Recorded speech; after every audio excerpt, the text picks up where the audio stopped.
Alors, je m'appelle Sylviane Follet, je travaille chez Info Entraide Vaud, chez Bénévolat Vaud.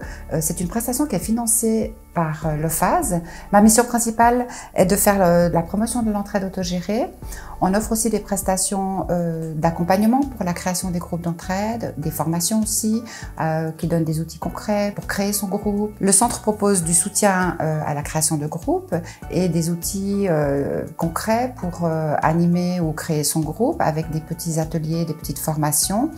Et puis, ma mission, c'est aussi d'informer le public aux personnes qui sont intéressées par l'entraide ou qui cherchent un groupe d'entraide. On a une maxime qui dit « parce que parler, ça aide ». L'entraide autogérée constitue pour la majorité des groupes un complément important aux offres médicales et thérapeutiques.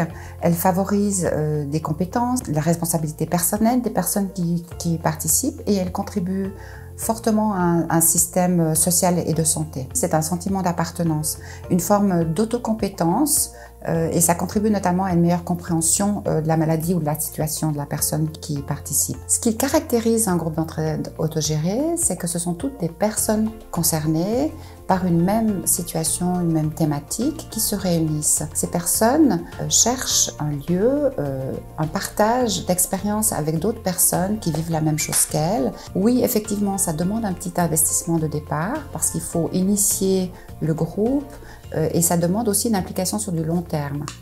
Mais le Centre Info Entraide Vaud est là aussi pour accompagner la création de ces groupes, de l'idée initiale à la création du groupe, à la première réunion, jusqu'à 2 à 3 réunions. Notre centre permet d'avancer avec la personne initiante dans les étapes qui seront importantes pour la création de ce groupe. Il y a donc l'idée initiale qui va permettre à la personne de créer son groupe. Elle va devoir réfléchir à ses objectifs, ses motivations.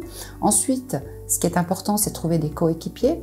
Parce que tout seul, on ne va pas faire son groupe. Pour ça, eh bien, il va falloir faire de la promotion, faire savoir à d'autres personnes qui pourraient vivre la même situation, ben tiens, il y a un groupe. Donc la promotion passe par différents canaux, comme la communication digitale, les flyers, si on a un site internet, si le groupe est supporté par une association, c'est idéal. Ensuite, on organise la première réunion. Pour ça, il faudra trouver des locaux, le moins cher possible, ou voire sans les payer.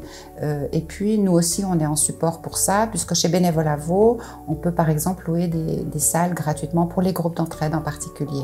Le groupe va devoir réfléchir ensemble comment fonctionner. Le groupe se constitue une petite charte pour fixer les règles du jeu.